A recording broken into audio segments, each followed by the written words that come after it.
আজ সকাল সকাল উঠে দেখুন এখানে আমি দুধ জাল দিতে বসিয়ে দিয়েছি। আমি এখানে ১ কিলো দুধ নিয়ে ফুটাচ্ছি। দুধের মধ্যে দিয়ে দিচ্ছি আমি ৩-৪ টেবিল চামচ আমি একদম ফ্রেশ মালাই, যেটা দুধের স্বর আমি তুলে রেখেছিলাম আগেই। এটাকে দিয়ে আমি দুধটাকে ফুটে একটা রাবড়ি মতন তৈরি করে নেব। কারণ আজ আমি একটা মিষ্টি তৈরি করছি। আজ হচ্ছে রাখি বন্ধন, রাখি পূর্ণিমার দিন।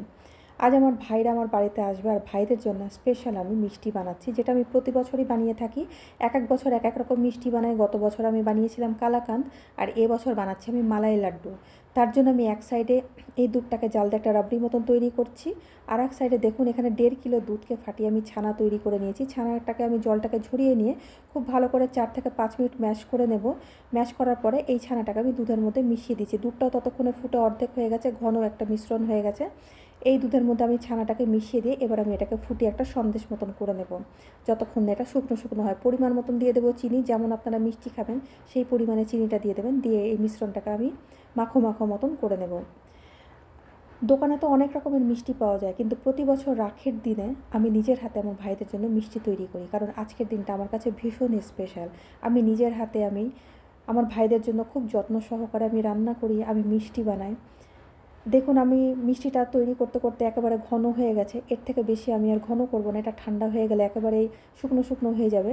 এর মধ্যে আমি দিয়ে দিচ্ছি কিছুটা পরিমাণে এলাচের গুঁড়ো, আর ১ চামচ দিয়ে দিচ্ছি আমি গোলাপ জল। দেওয়ার পরে মিশ্রণটাকে খুব ভালো করে নাড়াচাড়া করে নেব। নাড়াচাড়া করে আরও ২ থেকে ৩ মিনিট একটুখানি শুকিয়ে নিয়ে তো এটাকে আমি ঠান্ডা করে নেব। ঠান্ডা করে নেওয়ার পর দেখুন মিশ্রণটা ঠিক এইরকমভাবে জমে গেছে, কত সুন্দরভাবে দেখুন। এবার এর থেকে আমি লাড্ডুগুলো তৈরি করে নেব। এই রেসিপিটা আমি অন্য কোনো ভিডিওতে আমি আপনাদেরকে আপলোড করব ডিটেলসে। লাড্ডুগুলোকে আমি তৈরি করে নিচ্ছি। আমি আজ ভীষণ সকাল সকাল উঠেছি, আমি খুব সকাল সকাল ৫টায় উঠেছি। উঠে তারপরে আমি ফ্রেশ হয়ে চা খেয়ে নিয়ে হাতের কিছু কাজ সেরে নিয়ে ৬টা থেকে আমি এই মিষ্টিটা বানাতে শুরু করেছি। এখন প্রায় ৭টা মতন বাজে। দেখুন আমার লাড্ডুগুলো সমস্ত তৈরি হয়ে গেছে। আমি একটু ফুড কালার নিয়ে উপরটা একটু ডেকোরেশন করে দিচ্ছি যেন দেখতে সুন্দর লাগে, একবারে দোকানের মতন। আর তার উপরে আমি একটু পেস্তা কুচি দিয়ে একটু সাজিয়ে নেব। এতক্ষণ আমি হাজব্যান্ডকে বাজারে পাঠিয়ে দিয়েছি বাজার করার জন্য, কারণ আজ আমার ভাইরা আসবে। প্রতি বছর আমি ৪ থেকে ৫ জন ভাইকে আমি নেমন্তন্ন করি। আজকে ৪ জন আসবে। একজন কাজের সূত্রে কলকাতায় গেছে, সে আসতে পারবে না, বলে দিয়েছে। দেখুন আমার লাড্ডুগুলো তৈরি হয়ে গেছে। আর এতক্ষণে হাজব্যান্ড বাজারও নিয়ে চলে এসেছে। এখানে বেশ কিছু সবজি আছে যেগুলো আমার লাগবে। আর এখানে ২ রকমের চিকেন আছে, দেশি চিকেন, আর এটা চিলি চিকেন করার জন্য আমি ব্রয়লার আনিয়েছি। এদিকে দেখুন আমি দেশি চিকেনটা রান্না বসিয়ে দিয়েছি। চিকেনটাকে খুব ভালো করে ধুয়ে তারপরে মশলাগুলোকে খুব ভালো করে কষিয়ে নিয়ে আমি চিকেনটাকে দিয়ে কষাচ্ছি। এই চিকেনটা কিন্তু রান্না করতে একটু সময় লাগে। আমি চিকেনটাকে প্রায় ৩০ থেকে ৪০ মিনিট খুব ভালো করে কষিয়ে নেব। কষিয়ে নেওয়ার পরে তারপর আমি গরম জল দেওয়ার সাইডে আমি একটু ডাল বসিয়ে দিয়েছি, ছোলার ডাল। দেখুন ৩০ থেকে ৪০ মিনিট কষানোর পরে খুব ভালো করে কষানো হয়ে গেছে। এবার আমি গরম জল দিয়ে এটাকে আমি আরও ১৫-২০ মিনিট ফুটিয়ে নেব। ফুটিয়ে নেওয়ার পরে যখন রান্নাটা হয়ে যাবে তারপর আমি গরম মশলা গুঁড়ো দিয়ে তারপরে এটাকে আমি নামিয়ে নেব। দেখুন খুব ভালো করে চিকেনটা ফুটে গেছে। আর এদিকে আমি চিলি চিকেনও করে নিচ্ছি। চিলি চিকেন আমার নিজের যে ভাই তার ভীষণ পছন্দের, তাই আমি ওর পছন্দ মতন এই চিলি চিকেনটা আমি বানাচ্ছি। চিলি চিকেনটা আমার হয়ে গেছে, আর আমার পোলাওটাও কিন্তু আমি করে নিয়েছি। এতক্ষণে প্রায় বেলা ১টা বেজে গেছে। আমি তাড়াতাড়ি করছি যে আমি রান্নাটা কমপ্লিট করে তারপর আমি নিজেও চান করবো, একটু রেডি হব। পোলাওটা আমি দমে দিয়ে রেখেছিলাম, পোলাওটাও হয়ে গেছে। এর উপরে শুধু বেরেস্তা ছড়িয়ে নিলে হয়ে যাবে। আর বাকি যে রান্নাগুলো আছে ডাল ভাজা সেগুলো আমার হয়ে গেছে আস্তে আস্তে।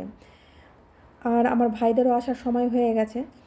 এতক্ষণে আমার মায়ের কাছে যে ভাইটা থাকে সে চলে এসেছে। এখন প্রায় ২টো বাজে, আর অন্যান্য ভাইদের আসতে এখনও দেরি আছে। তাই আমি বললাম তুই খেয়ে নে আগে। ওকে আমি খেতে দিয়ে দিলাম। আমার হাজব্যান্ড, আমার মেয়ে, ওরা সবাই একসাথে খেয়ে নিল। আর এখন বেলা ৩টে বাজে। এ হচ্ছে আমার ভাইয়ের বন্ধু, এই কেরালা বাড়ি, কেরালিয়ান, কাজের সূত্রে আমাদের বাড়িতে এসছে। একেও আমি ইনভাইট করেছি, এও আমার ছোট ভাই। তাই আর এত প্রচণ্ড গরম পড়েছে, ডাইনিং টেবিলে আমি তাকে আর খেতে দিতে পারলাম না। তাকে আমি ঘরের মধ্যেই খেতে দিলাম এসিতে, যে এখানে বসে খাক আর আমরা একসাথে গল্প করি। আর আমার যে নিজের ভাই, তার সকাল থেকে একটুখানি শরীর খারাপ হয়ে গেছে বলে সে দুপুরে আসতে পারল না। আমার ভীষণ মনটা খারাপ করছিল। তাই আমি বিশুকে আর রঞ্জিতকে আমি প্রথমে রাখিটা পরিয়ে দিলাম খাওয়া দাওয়ার পরে। রঞ্জিত আমাকে গিফট দিচ্ছে। ভাই বোনের এরকম খুনসুটি এই রাখির দিনে আর কি চাই। আমি বিশুকেও রাখি পরিয়ে দিচ্ছি। আর আমার নিজের ভাইয়ের জন্য কিন্তু মনটা আমার ভীষণ খারাপ করছিল, কারণ তাকে আমি নিজের হাতে খাওয়াতে পারলাম না গুছিয়ে বসিয়ে। তার খাবারটা আমি পাঠিয়ে দিয়েছিলাম বিশুকে দিয়ে। আমি যা যা রান্না করেছি আমি সবই পাঠিয়ে দিয়েছিলাম। আমার পাঠানো খাবারই আমার ভাই খেয়েছিল। খাওয়ার পরে রাত্রিবেলা 7:30 8টা নাগাদ সে আমার সাথে দেখা করতে এলো। দেখুন শরীরটা এখনও ভীষণ খারাপ আছে তার। সে রাখি পরার জন্য এসেছিলো আর আমাকে গিফট দেওয়ার জন্য এসেছিলো। আমার মনটা ভীষণ খারাপ করছিল। আমি খুব যত্ন করে আমার ভাইকে আমি আদর করে আমি রাখি পরিয়ে দিয়েছিলাম। আমার একটাই মাত্র ভাই। আমি রাখি পরিয়ে তাকে আশীর্বাদ করলাম আর তাকে আমি আদর করলাম। আর এদিকে দেখুন এই হচ্ছে আমার বড় দাদা। একে আমি প্রায় 22 বছর ধরে আমি রাখি পরাই। এখন অবধি আমি যে কটা ভাইকে রাখি পরিয়েছি তারা আমার ছোট ভাই, আমি তাদের দিদি। আর এই দাদা হচ্ছে আমার থেকে বড় আর আমি হচ্ছি এর ছোট বোন। তাই আমার সমস্ত আবদার, সমস্ত আমার অভিমান, রাগ বলুন, ঝগড়া বলুন, সব আমি এই দাদার সাথে করি। আমাকে এতটাই ভালোবাসে আর আমিও এই দাদাকে এতটাই ভালোবাসি। সে হচ্ছে সাংবাদিক, ভীষণ ব্যস্ত থাকে কাজের জন্য, সে রাখির দিনে আসতে পারেনি।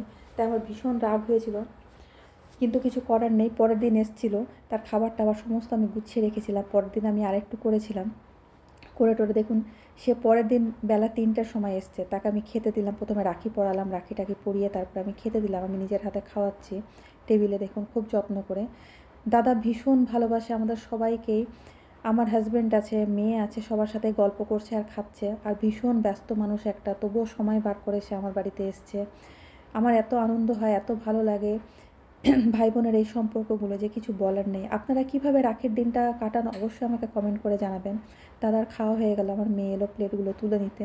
আর দাদা অনেক গিফট এনেছিল আমার জন্য, আমার ভাইরাও আমাকে অনেক গিফট দিয়েছে। আমি অনেকটাই গিফট পেয়েছি এবার রাখিতে।